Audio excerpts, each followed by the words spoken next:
Xin chào các bạn, rất vui được gặp lại các bạn trong kênh YouTube mình nha. Hôm nay thì mình cùng đi xem và khám phá cái chiếc ghe đang sửa chữa ở trên ụ đây. Chiếc ghe này nó có một cái chiều ngang là 3m4, chiều dài 14m. Và cái tâm hạ nó là 1m75. Tâm hạ tức là cái chiều cao ha, từ cái chỗ cái anh đó đang đứng đi xuống dưới cái tiếp tàu là cái đó là cái ta kêu là cái tâm hạ là cái chiều cao. Bây giờ thì mình sẽ đi vòng vòng để khám phá cho các bạn xem cái động cơ bên trong là máy gì nha. Thì hồi nãy thì mình có hỏi anh bên kia thì anh nói là cái này là đặt một cái Hino 1.1 nhưng mà đang lên nề sửa chữa đặt lại một cái Cummins N14. Bây giờ thì bên đây cái phần bên đây thì nó đã hư rồi các bạn, cái be này nó rất là mỏng. Đó, bây giờ thì mấy anh em đang làm ở phía trên, anh chị anh giục cái lô xuống cái neo xuống đây, cái phần ở trước này nó bị mục hết trơn rồi đây.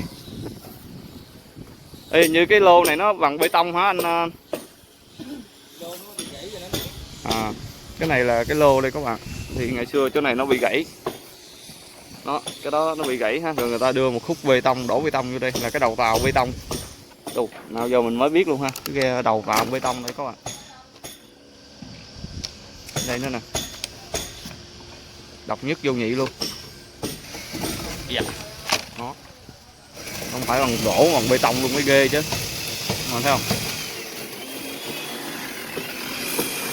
Ở trên thì mấy anh em đang sửa. Bây giờ thì mình sẽ đi lên trên cho các bạn xem ha. Và vô coi có gì đặc biệt không, quay cho các bạn xem luôn. Đây thì nó có một cái thang đi lên. Mình sẽ đi lên thang này.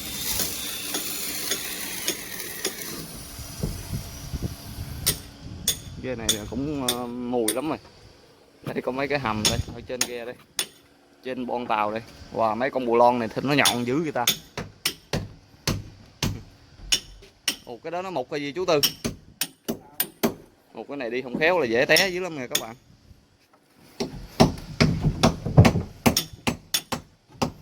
Rồi cái này, cái ghe này nó hư hết trơn rồi. Chết rồi, bữa nay chú Tư chắc về hơi ngứa ngứa quá ta, ba cái keo cũ này.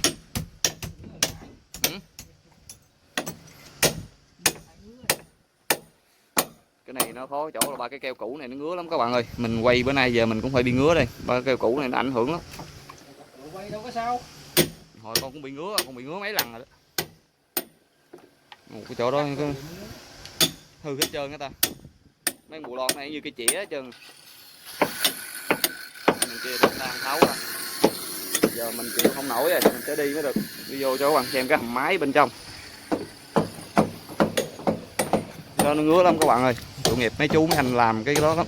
Phải chịu về là nó khó chịu vô cùng luôn. Còn đây cái hầm máy thì người ta đã tháo ra ha. Cái này là lúc trước là đặt một cái Hino 1.1. Giờ thì chuẩn bị sửa chữa lại rồi đặt lại cái Cummins N14. Hôm nào đó thì nó có xuống nề hay như thế nào đó mình sẽ quay tiếp cho các bạn xem nha. Còn ở dụng cụ bên trong đây, đồ đạc đã lấy hết trơn lên rồi, chỉ còn sửa chữa thôi ha. Còn chỗ này thì ngày xưa nó là có cái bếp nấu ăn nằm đây. Cây này bị mọt ăn nè.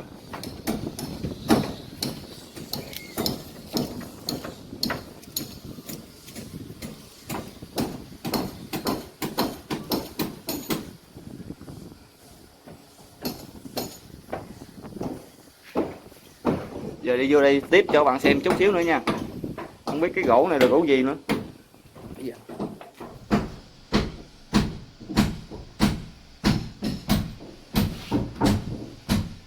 Đó, đây là ở bên trong. Còn cái vô lăng đó thì mình sẽ cho các bạn xem này. Nó lái bằng 2 cọng dây chứ không phải là thủy lực ha. Ở trên này thì người ta có chuyền một cái hộp nhông. Đó, các bạn thấy cái nhông đó nè. Đó, thấy không? Đó, khi mà cái nhông nó lăn á thì ở đây nó có 2 cọng dây. Các bạn thấy không? Mình gạch ở đây thì cái cọng dây với cái vô lăng lăn mà. Thì đa số là mấy chiếc ghe ở đây thì mình thấy nó là như vậy nha. Mà 2 cọng dây đó nó lăn qua lăn lại thì nó sẽ chuyền đi vô đây. Đó, các bạn thấy chưa? Chuyền ra phía sau bánh lái. Hai bên 2 cọng dây, nhưng mà cái bánh lái thì người ta gỡ đâu rồi. Này chiếc này cũng hơi hẹp ha. Cái này thì thu mua hay là nghề gì mình cũng không hỏi nữa.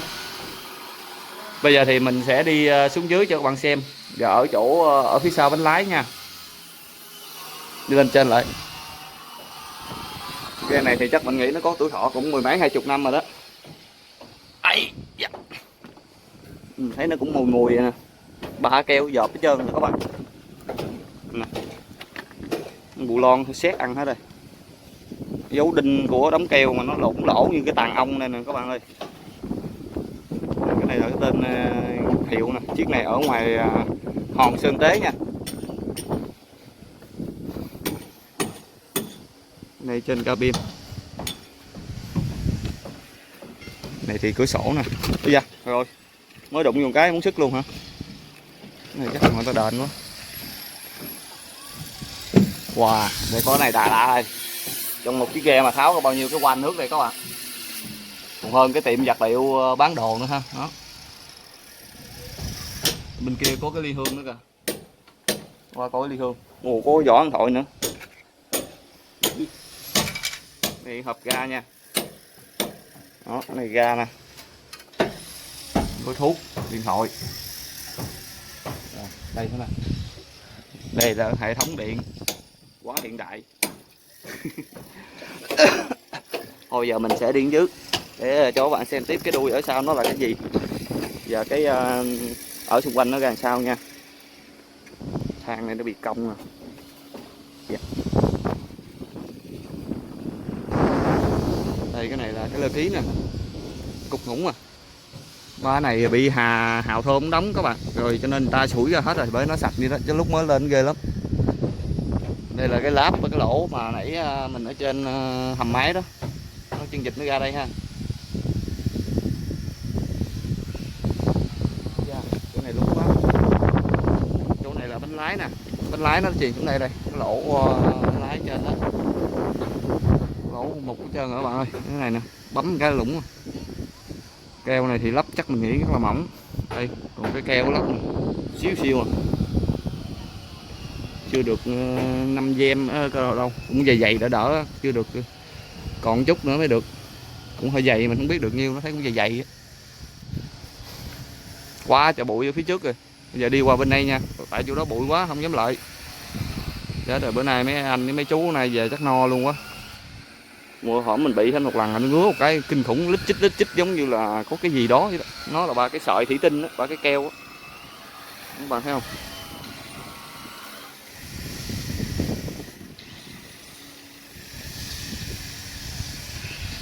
Đó cái lỗ lủng đó các bạn thấy chưa? Giờ đi qua đây. Qua đây đi, mình không dám vào đó đâu. Con này lòng thọng gì đây, có giống như ruột gà nữa nè. Dây này thì ta để hình buộc bánh lái nha, đừng có cho nó bê qua bê lại đập vô chân vịt á. Thì có hang lương nước chỗ này. Hang lương nước này thì người ta có tác dụng là để cho cái chiếc ghe nó căng đồng đi, đừng có bị lắc ha. Cái này mà cái dụng cụ mà cái đồ trên ghe tháo xuống này các bạn, cabin nè. Rồi cây nó mục ở trơn, cái này làm củi nó hầm bánh tét thì chắc nghĩ ngon lắm, tại củi này than nhiều lắm. Toàn cảnh của chiếc ghe bên đây nhìn qua. Giờ đi bọc bên kia lại nha, không dám đi lại ngay đó. Gió nó quặn. Biển số là Kiên Giang 94940. Quá đẹp.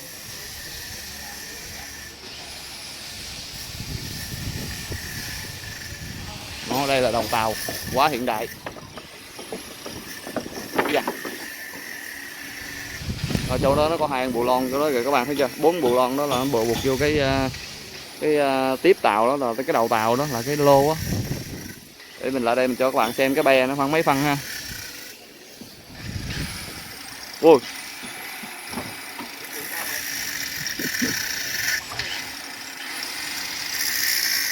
Đây cái này đây, cái be này khoảng 4 phân ha, 4 phân hay 3 phân đủ gì đây.